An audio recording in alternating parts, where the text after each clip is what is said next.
sobre o Ronaldinho.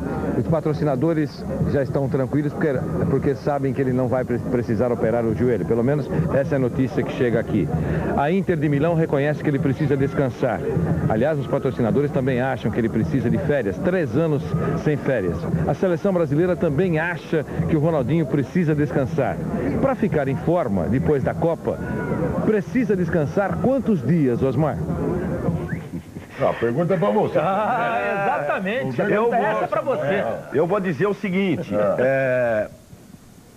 Esquecendo o joelho dele, dá para treinar 2, 3 dias depois. Se for campeão, faz a comemoração, porque enquanto se comemora não tem que pegar em bola, mas se for preciso do jogador para jogar, 2, 3 dias depois, para passar só o estresse de uma partida final, já está de bom tamanho. Agora, se for por causa desse joelho, evidentemente que ele precisa aí de um tempo, pelo menos de 3 semanas, para fazer fisioterapia, reforço muscular, bonitinho, para dar esse joelho condições de voltar à prática do futebol. Bem, né? Apesar disso, foi muito bem, recebeu de todos os jornais espanhóis a maior nota de todos os jogadores do Brasil e Holanda. Eu esse quadro aqui no Louvre hoje. Então vamos lá. O Ronaldinho precisa descansar? Olha o quadro. Encontrei no Louvre hoje. Esse quadro aqui. Maravilha. O Mono Liso. Dá pra você. Deixa eu pendurar em cima da sua geladeira lá. Tá bom. Do lado do pinguim. No consultório. Então vamos lá. Você sabe que... Junta esse do Ronaldinho e junta ele no jogo Brasil e França. Você sabe que a gente fica lendo jornal francês, embora meu francês não seja tão bom quanto o do Silvio, mas eu fico ali tentando, vou e volto. E tem os franceses, eles especulam sobre tudo. Todo dia tinha uma matéria sobre a velocidade da bola na Terra, na Lua, em Marte, uma projeção que eles fizeram. E no outro dia tinha também um estudo de um médico sobre o desgaste com a chamada prorrogação e mais o pênalti, a cobrança de pênalti. Ele dizia o seguinte, que 1 semana não recuperava o jogador. Segundo lá os desgastes que ele chegou, o cálculo que ele chegou. Porque ele diz que é uma soma de desgaste físico e psicológico. Eu concordo. Então é muita coisa em cima do jogador. Ele achava que todos os times que fossem a uma prorrogação teriam sempre muito menos possibilidades do que aqueles que não foram. Contra o Brasil. Só que a França fez isso e depois ganhou, né? E esse médico francês, com todo respeito, ele vai ver domingo que o Brasil não precisa dessa semana toda. Eu quero falar sobre o Cooper, falava que era preciso correr, depois ele mudou de ideia, precisa andar. E nós temos que analisar cada esporte. O voleibol tem jogo quase todo dia, são jogadores que sobem, descem, jogam 3, 4 horas. O tênis é ele sozinho contra o adversário, joga partidas longas. O boxe é o cara contra o outro. E nós estamos com essa conversa mole. Jogador de futebol, ele numa partida, às vezes, pega na bola 4 vezes, corre 10 a 12 quilômetros e ele tem um desgaste emocional, sim, mas físico eu não acredito. Silvio Luiz, ex-árbitro de futebol, você não gosta de falar que você é árbitro. Said Belcola, 41 anos, árbitro marroquino, apita o jogo Brasil e França, auxiliado por um inglês e por um africano do sul. Veja bem, o que eu fiquei sabendo aqui é que o Brasil não queria um europeu e a França não queria um sul-americano. Então o que aconteceu?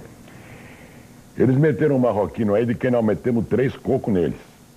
Mas eles botaram um assistente, que é o bandeirinha inglês, que é europeu, e botaram um outro assistente aqui, que é de onde? África do Sul. Da África do Sul. Ora, se o Brasil não queria um árbitro europeu e a França não queria um árbitro sul-americano, porque tinha chileno aí, tinha paraguaio, aliás, o Paraguai apitou o 3º e 4º lugar, tinha mexicano.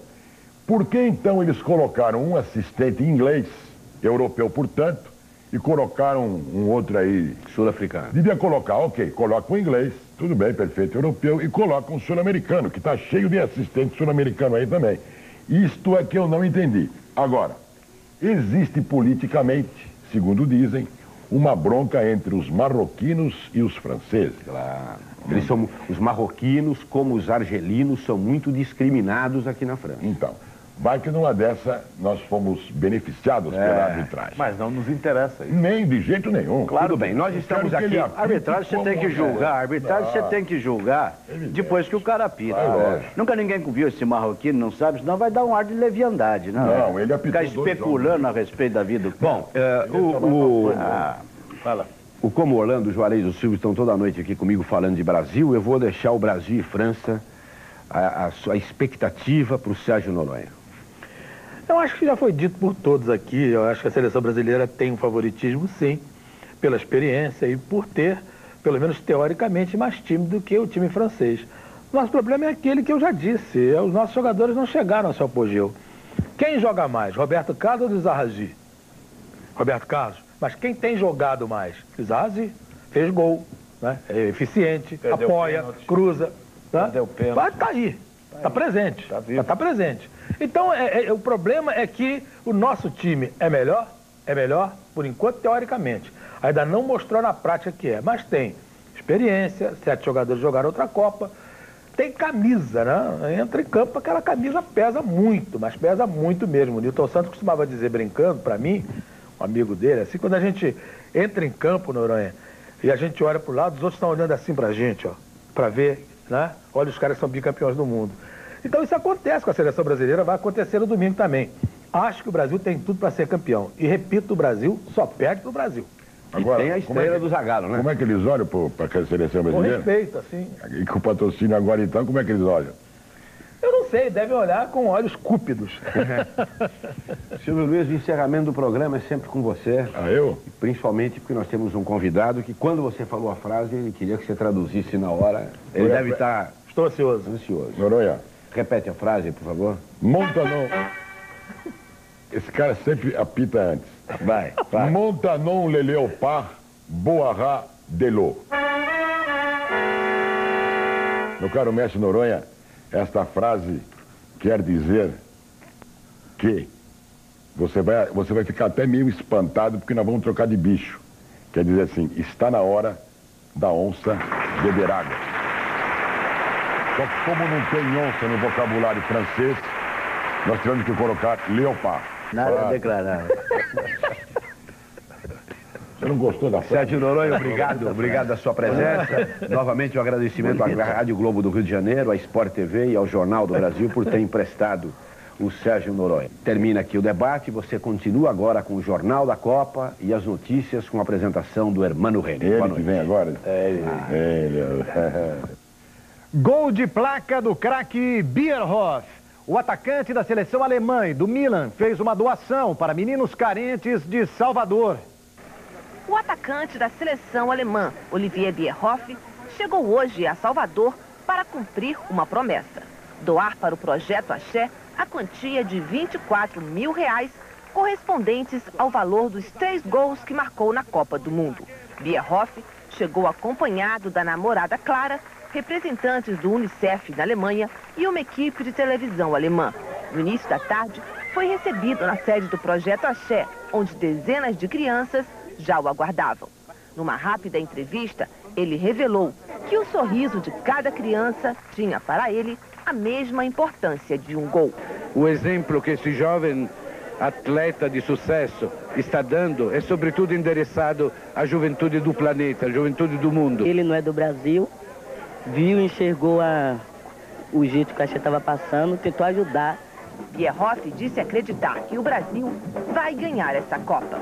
Adolescentes da banda Axé reverenciaram o atacante alemão com o mais puro batuque afro.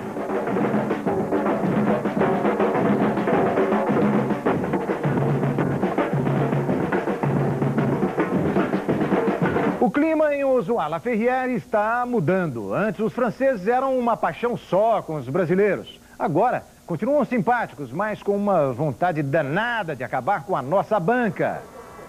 Bastou a França chegar na final da Copa do Mundo para o Brasil perder um pouco de terreno num lugar que parecia ser a casa dos brasileiros. A cidade de Ozoá-la-Ferrière, escolhida para os treinos da seleção. O espírito francês agora fala mais alto. Toda aquela garotada passou as últimas semanas vivendo em clima verde e amarelo, agora mantém a camisa, mas o coração... France, la France. France? Ouais. France. France? France.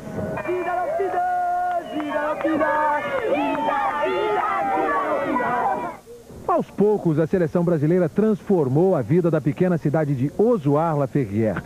Depois da classificação para a final, então, contra a França, vejam só, os jogadores se transformaram em verdadeiras celebridades. Os jogadores despertam aquela curiosidade do ídolo. Agora, mais do que isso, os franceses parecem querer descobrir o segredo que fez do Brasil tetracampeão com chance de ser penta. Os treinos recebem todo tipo de público e de jornalista também. Só em emissoras de TV são mais de 100 do mundo inteiro.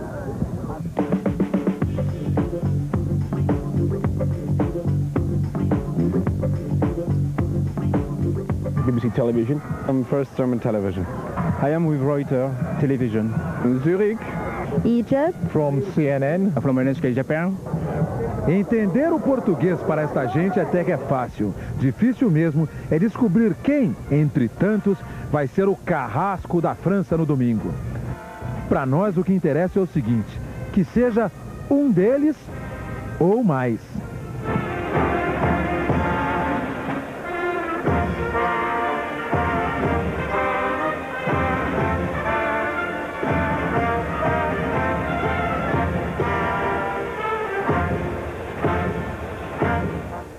E o Jornal da Copa termina aqui. Até amanhã e uma boa noite a todos. Baby, just how you feel.